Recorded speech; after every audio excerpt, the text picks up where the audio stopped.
Hey everybody, my name is Eric Beach. Welcome to my journey to becoming a published author, and the topic today is about killing your darlings. It's a literary term for getting rid of parts of the story that you need to but don't want to. But I'm also going to tie that into a story about my life, something that I've gone through, something that I'm going through, and how these things can tie together to create your story. So as I said, killing your darlings is taking something that you love in your story, but it's not actually serving the story, and you have to decide, I'm going to get rid of it. So killing your darlings is this literary term that is about getting rid of things you love in your story, even if that's a character or a scene, because it needs to go. It maybe doesn't serve the story, or the story has gone in a different direction and no longer serves that story. Either way, you wrote something, you created something that you love, and you've got to get rid of it. And there's a grieving process in that because you cared about it so deeply. And this process for me has usually come up around the editing phase, where someone reads my story, comes back to me with data that says, this character doesn't really serve it. You have too many characters. Get rid of this one. Consider this.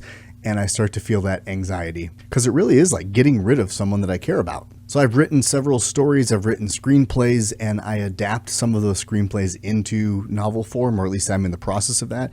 I'm working on Bleak, which was originally a short story, and I'm expanding that into a longer story and hopefully a series of novels. But in this specific case that I'm talking about is the next novel I'm going to write, because even though I'm working on Bleak, I am seeding out ideas, and because inspiration for me comes randomly, and I want to give it space so that I have that detail when I'm ready to get to that story. And the one that has stuck with me for a long time, even before I wrote Bleak, was a screenplay I wrote called Iron Hope, which is very loosely based on my own personal experience going from war to PTSD to Ironman triathlete, and how all of those things fueled my healing and growth as I reintegrated into civilian society after a drug addiction. I liked the story, but sometimes we have to kill our darlings, which sometimes means completely changing huge elements of our story that we've already written and put so much time into. So as I finished the screenplay for Iron Hope years ago, I never felt satisfied with it. There was something always off.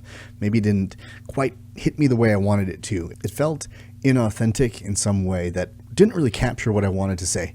And so I left it. I submitted to contests and didn't win anything, but got good feedback and how I could change it. And I implemented some of those changes and it helped, but it still was not related to the ending. I still couldn't figure it out. And I realized the darling I needed to kill was the entire focus of the second act and there beyond. And what I realized was that the darling I had to kill was everything that happened after my character attempted suicide, how they healed. And I avoided going down a direction because I knew triathlon was a big part of it, and that could be cinematic, and maybe there's not a lot of triathlon movies that capture what the experience of a new triathlete going to an Ironman, not fully prepared but struggling through it until the buzzer has gone through, and I thought that would be cool. And it was part of my journey, but a bigger part of my journey was my service dog Maddie. This happened to be a decade-long relationship that I had with her, and there are service dog movies. This has been done, so I didn't want to do another one. But in truth, when I wrote it, Maddie was alive. And I realized that one of the reasons I didn't write it was because that story hadn't told itself. I didn't have a resolution. I didn't understand what would happen once that dog had passed away. And 10 months ago now, somewhere in there, I lost my service dog Maddie to old age and cancer. That process was one of the greatest losses of my life. And it surprised me because it was a dog. I've lost people in my life and it didn't hurt me as bad as that relationship with my service dog. And I'm not saying that it's right or wrong. For me, it was right because I had such a deep relationship with her. She was such an integral part of getting to me where I am now, where I'm a functional human being and not addicted. I'm sober. I'm going to be 10 years sober in October. And so losing her, I was allowed to grieve, I was allowed to experience, and I was allowed to end that story and bring closure to it. And now I'm ready to go back to the novel and rewrite the ending of that screenplay as I adapt it into a novel and tell the story more closely to my own life and experience. Because yes, triathlon impacted me positively, but Maddie was there for 10 years of my life. Before I even did triathlon, she empowered me to try new things, and that was one of those challenges I put on because of her, and I want to tell how that happened. And I've mentored veterans who've gotten service dogs, multiple classes of them. I'm still connected to the organization. I just came back from graduation of a new class of veterans from the same place, disabled veteran that I got my service dog Maddie from, in 2014. And that was another step. I went to the hotel where I walked with her and trained her on steps and trained her to go in and out of an elevator and practice my leadership ability before I went home, from this 21-day experience of intense dog psychology training, of obedience training, of trauma resiliency program training for myself. That gave me a new lease on life, but I got to walk through the halls with the ghost of her and pretend she was still with me and remember those moments and go to watch these new veterans receive their start.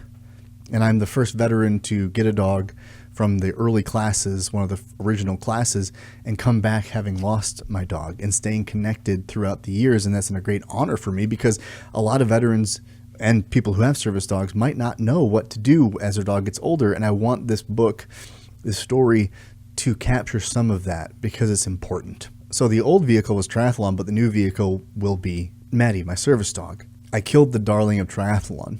And I like that story. It was an impactful part of my life, but I had to get rid of it. But it was really hard to get rid of it. And what I want to tell you is when you have to kill your darling, whether it's as big of a change as I'm making in that screenplay turned novel, or if it's removing one character like I did from my novel, The Red King, I removed this character, Josephine, who I loved. She was this old British lady that honestly probably served more of a historian role and didn't serve it. But the way I wrote her dialogue, I just enjoyed it. It was one of the best dialogue characters I've ever written.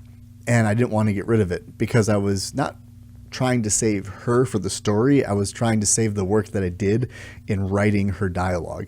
So instead of keeping her, I could take and honor the fact that, hey, I did something different. I wrote in a unique voice where a lot of my characters sound the same. Instead of recognizing an evolution in my ability, I was connected to she's integral to the story, but she wasn't, even if I love her. But I had to grieve that, and so do you. So this process of killing your darlings is not meant to be easy, but it is sometimes right. And when you do have to get rid of something and change directions, it's overwhelming, especially when it's the amount that I have to change, which is the entire second half of my story. That's a lot. It's like starting from scratch, something I finished. And there's this idea that I've had in triathlon where a false finish, if you were racing for a marathon and the finish line said it was a mile away from you, and then you got to that and you're like, oh, thank God. And then it said, oh, shoot, I'm sorry, it's 2 miles away. And you had to run 2 miles. You could have done it if you didn't think the finish line was a mile away, but now you had to go an extra 2. Your mind shifts and says, but I was done and my brain is shutting down saying I don't have to do this anymore. But in reality, if you knew that it was actually 3 miles away, you could have managed your energy and gotten there. Your resiliency would have been appropriately guided. Same with writing a story. Once you have to change something, you're like, but I just finished that section. I'm done with it. I want to move on, which is fatigue for me. That's what fatigue looks like, is wanting to be done and move on to the next thing. When you have to cut it away and start over, and it's tough. That's grief. It's loss. People think grief is for loss of human life or a major relationship in your life, the breakup. But it's not just that.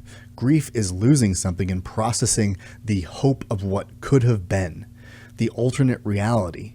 I had the Iron Hope screenplay about 3/4 of the way done, and the software I was using, which apparently was known to be bugged, deleted everything and shut everything down, and I had to start all over. It took me about 6 months to even write the first line, and the story is different than it was the first time, and I still felt mad about that, and I had to step away from it for months just to process the idea of starting over and the loss of everything I loved in that screenplay, the really cool things that I can no longer remember. I had to grieve all of that expectation I had put on it and the hope and the pride that I was 3/4 of the way through this 120-page screenplay, the longest thing I'd ever written. It was gone. Now it exists in a new form and it's finished, and I'm still cutting it up and I'm still grieving that and acknowledging reality, because at first you don't. You go through the stages of grief just like with anything, and a lot of it is bargaining, where you're trying to justify in your head why you don't have to make the change and why it is good, and then you get mad because they don't know what they're talking about, and you get sad because the reality is you do have to change it. And then you come to acceptance and you change it.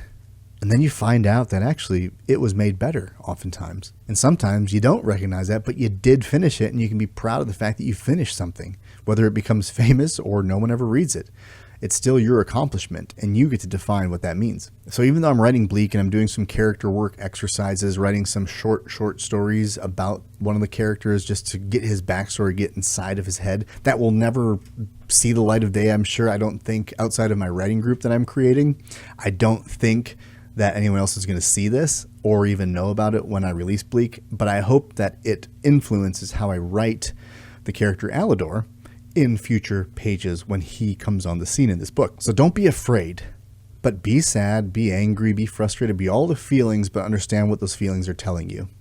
Not to give up, but to process the information and the reality of what is to come and what could have been. They're all part of our ability to process and move forward through difficult things. And that's what the hero does. They lean into discomfort, they face adversity, and they do what they must, not just what they want. So sometimes that means you have to kill your darlings. Everyone does it in their book writing and their screenwriting. It's just not pleasant. And right now, that's where I'm at, is taking a pause, but still writing my novel Bleak, but also accepting what are the plot points going to be for my next novel when I get done with this one and pivot, because I'm still playing in genre. I'm still trying to find out where my voice is strongest and where I enjoy writing my stories the most. There's no point in working to become successful in a genre I don't want to be in. And that's part of my exploratory nature and our exploratory nature in not having to be published right away and enjoying the time we can spend with each other. That's why the writing group is important to me. I'm trying to start something because I don't really have a place I can go and do this. So I'm going to start one myself, a small group of people. If you're interested, please comment, please message me and let me know so I can tell you more about it. And I'll probably make another video that explains more detail as we go and build it. So keep your eyes and ears open for that. And if you're interested, don't hesitate. Please comment, please message me, and we'll talk about it. And as I pick out dates every 3 weeks, I'm trying to meet up with people to first give you a challenge on what we're all going to write about, unless you want to do your own thing. And then after 3 weeks, we reconvene, we share each other's work, and then we critique. We switch partners, and then we critique each other's work. And hopefully it makes us all better writers. And hopefully we create a community of support where, man, I'm telling you, creativity is a difficult thing to pursue, but it's so important for those of us who are really, really connected to it, because left unexpressed, it becomes a poison. And I've poisoned myself for too long not expressing it, and I don't want others to feel that same pain. So stick around, and until next time, journey well, my friends.